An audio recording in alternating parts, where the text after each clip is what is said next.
ఆరోగ్యాభిలాషులందరికీ నా హృదయపూర్వక నమస్కారములు. ఈరోజు ఈ కార్యక్రమంలో విజరల్ ఫ్యాట్ వల్ల ప్రమాదాలు ఏమిటో తెలుసుకోబోతున్నాం. ఇది బాగా చదువుకున్న వారికే ఈ పదం కొంచెం ఇంతకుముందు విని ఉండటం జరిగి ఉంటుంది. మిగతా వారందరికీ ఇదేం ఫ్యాట్ అండి, ఎప్పుడు వినలేదు కదా అనిపిస్తుంది అన్నమాట. విజరల్ ఫ్యాట్ అంటే శరీరము లోపల అవయవాలకి కొవ్వు పట్టడం. మామూలుగా మనందరికీ తీసుకున్న ఆహారము ఎక్కువైనప్పుడు శరీరం రోజు మనం చేసే పనులకు వినియోగించుకుంటూ ఉంటుంది మన ఆహారం ద్వారా వచ్చే శక్తిని. కానీ మనం ఎక్కువ తినేస్తున్నాం, పని రూపంలో తక్కువ ఖర్చు పెడుతున్నాం. తద్వారా ఆహార పదార్థాలు ఎక్కువ అవుతూ ఉంటాయి, అంటే శక్తి ఎక్కువ మిగిలిపోతూ ఉంటుంది అన్నమాట. అంచేత మన బాడీ ఏం చేస్తుంది, ఎక్కువైన ఆహార పదార్థాలని శక్తిగా మార్చేసి స్టోర్ చేయడానికి లేదు కాబట్టి ఆహార పదార్థాలని నిల్వ చేయాలి. నిల్వ చేయాలన్నప్పుడు ఎలా చేస్తుంది? ఆహార పదార్థాలు ఇప్పుడు ఇడ్లీలు 3 తింటే సరిపోతాయి, మీరు 5 తిన్నారు. అన్నం ఇంత తిని కూర అంత తింటే మీకు సరిపోతుంది, కానీ మీరు అన్నం అంత తింటున్నారు. సాయంకాలం అవసరం ఉన్నా లేకపోయినా ఏదో కాలక్షేపానికి బాగుంటుందని తోపుడు బళ్ళ దగ్గర నుంచుని ఏవో తింటున్నారు. రాత్రి 10ంటికి మళ్ళా ఆకలేసినా అయిపోయినా ఏదో ఒకటి తినాలి కదా, ఇంట్లో వారు వండారు కదా అని చక్క మళ్ళీ భోంచేస్తాం. ఇట్లా 4 పూట్ల తింటున్నాం, శారీరక శ్రమ తక్కువ చేస్తున్నాం. మనం తీసుకున్న ఆహార పదార్థాలు ఎక్కువ అవుతాయి. ఎక్కువైన ఆహార పదార్థాలన్నీ మిగిలాయి అనుకోండి, ఆహార పదార్థాలుగా దాచేస్తే 2 ఇడ్లీలు ఎక్కువైనాయి, ఈ 2 ఇడ్లీలు దాద్దామంటే అన్నం ఇంత ఎక్కువైంది, ఈరోజు మీరు చేసే పనికి వాడిన తక్కువ, మిగిలింది ఎక్కువ. ఈ అన్నాన్ని దాస్తే ఈ ఇడ్లీలు అన్నాలు కాస్త స్నాక్స్ కాస్త డిన్నర్లు ఎక్కువైన వీటినే దాచేస్తే ఇవన్నీ కుళ్ళిపోతాయి, రకరకాలుగా పురుగులు పుట్టేస్తాయి, ఇన్ఫెక్షన్స్ వచ్చేస్తాయి. అందుకని మన బాడీ ఏం చేస్తుంది, ఈ ఎక్కువైన ఆహార పదార్థాలన్నిటినీ ఆహారాలుగా నిల్వ చేస్తే చెడిపోతాయి కాబట్టి చెడిపోని రూపంగా ఈ ఆహారాల్ని మార్చి దాన్నే కొవ్వు అంటారు, ఫ్యాట్. ఎక్కువైన ఆహార పదార్థాలని కొవ్వుగా మార్చి ఈ కొవ్వుని తీసుకెళ్ళి కొవ్వు కణాలు, డబ్బులు దాచుకునే బ్యాంకులు మనకి ఎట్లా ఉంటాయో ఈ కొవ్వుని దాచుకోవటానికి కూడా కొవ్వు కణాలనే బ్యాంకుల్లా పనికొస్తాయి అన్నమాట. అంచేత ఎక్కువైన ఆహార పదార్థాలన్నీ కొవ్వుగా మారితేనే చెడిపోని రూపంగా నిలవ ఉంటాయి. ఇంకొక ఎగ్జాంపుల్గా చెప్పాలంటే, ఇప్పుడు పెరుగు ఎక్కువ ఉంది, పాలు బాగా మనకు పాడి ఉండి వస్తున్నది, చక్కగా ఆ పాల నుంచి పెరుగు తోడు పెట్టుకుంటాం, పెరుగు నుంచి కాస్త వెన్న చేసుకుంటాం. వెన్న పూస నిల్వ చేసుకుంటే 2-3 రోజుల్లో పులిసి వాసన వస్తుంది, చెడిపోతుంది. అంచేత వెన్న పూసను మనం వేడి చేసి నెయ్యిగా మారుస్తాం, అందులో తేమంతటిని తొలగించి. చూడండి, నెయ్యి చక్కగా 1, 2 నెలలు 4 నెలలు అయినా నిల్వ ఉంటుంది అన్నమాట. అదే వెన్నపూస నిల్వ ఉండదు, చెడిపోయిన రూపం అంటే అదనమాట. అలాగే మన శరీరం ఎక్కువైన ఆహార పదార్థాలన్నింటినీ కొవ్వుగా మార్చేస్తుంది. ఈ కొవ్వుని తీసుకెళ్ళి ఏం చేస్తుంది, కొవ్వు కణాల్లో దాచేస్తుంది అనమాట. అక్కడ అనుకోండి భద్రంగా. మరి ఈ కొవ్వు కణాలు అనేవి ఎక్కడ ఉంటాయి? సహజంగా మనకి చర్మం కనిపిస్తున్నది కదా, ఈ చర్మం దిగువ భాగాన చర్మం పొరలు ఉంటాయి, 2 పొరలు 3 పొరలు ఇట్లా. ఈ పొరల కింద కొవ్వు కణాలు ఉంటాయి.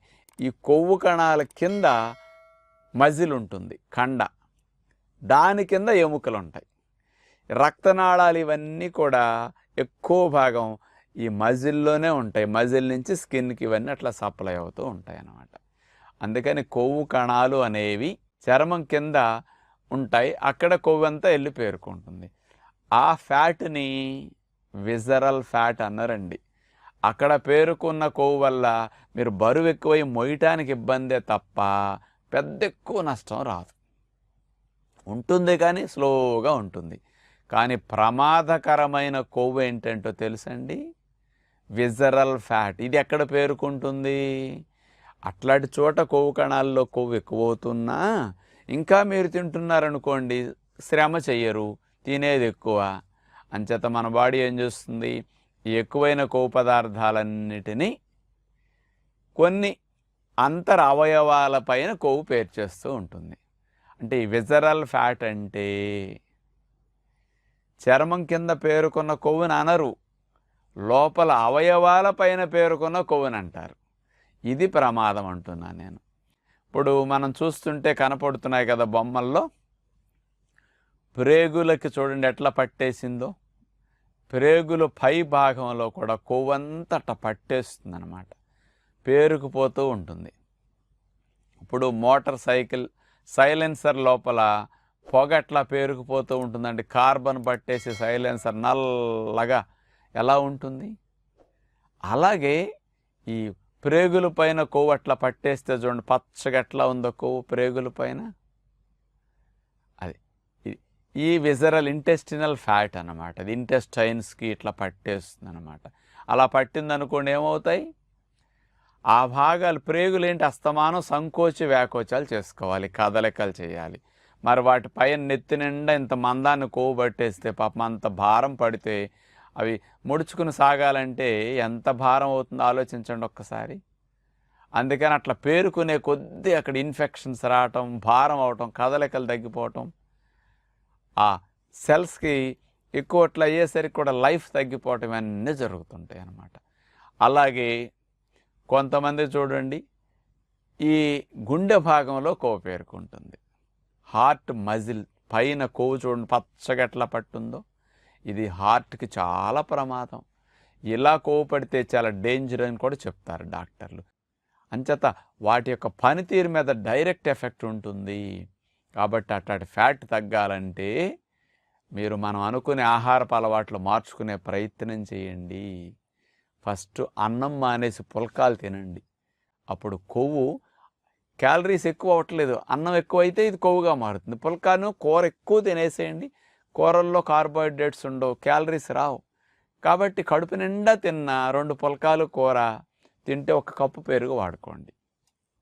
తద్వారా ఏమవుతుంది, శరీరానికి ఎంత కావాలో అంత అవుతుంది. ఇక కొవ్వుగా మారి పేరుకోవడానికి మిగలదు. అంచేత మీ కొవ్వు నిలవన్నది లోపల అవయవాల పైన పేరుకున్నది కరుగుతుందన్నమాట. ఇలాంటి నియమం ఒకటి ఆచరించండి, అన్నం మానేసి కూరలు ఎక్కువ తింటాం. రెండవ అలవాటు, సాయంకాలం పూట 6 గంటలకల్లా డిన్నర్ తినేయటానికి ట్రై చేయండి. ఆ డిన్నర్లో బెస్ట్ డిన్నర్ అంటే సాధ్యమైనంత వరకు ఫ్రూట్స్. ఈవినింగ్ 6-6:30 కల్లా తాళం వేసేయాలి నోటికి. ఎప్పటి వరకు తెలుసా, రేపు ఉదయం 9-10 వరకు. అప్పటి వరకు ఏం తినకండి. ఇన్ని గంటల గ్యాప్ వచ్చినప్పుడు నైట్ 11-12 నుంచి మీ శరీరానికి ఆహారం ద్వారా వచ్చిన శక్తి అందక గ్రోత్ హార్మోన్ రిలీజ్ అవుతుంది. ఆ గ్రోత్ హార్మోన్ రిలీజ్ అయినప్పుడు కొవ్వు కణాలన్నీ ఎక్కడైతే ఉన్నాయో అవన్నీ విభజింపబడి చిన్న చిన్న కొవ్వు కణాలుగా మారి అవి ఎనర్జీని ఇవ్వడానికి ఖర్చు అవుతాయి. అందుకని ఫ్యాట్ బర్న్ అవ్వటం 16 గంటల నోటికి తాళం వేసినప్పుడు జరుగుతుంది. ఇది న్యాచురోపతి ప్రిన్సిపల్. ద్విభక్తం చేయటం అంటాం. రోజుకి 2 సార్లు ఎర్లీ డిన్నర్ తినేయటం, రేపు మార్నింగ్ 9-10 దాకా టచ్ చేయకుండా ఉంటాం. దీనివల్ల కొవ్వు బాగా కరుగుతూ ఉంటుందన్నమాట. మనం మన శరీరం మీద, మన ఆరోగ్యం మీద శ్రద్ధ పెట్టాలని ఒక లక్ష్యంతో మీరు ముందుకెళ్తే బాగుంటుందని విజ్ఞప్తి చేస్తూ నమస్కారం.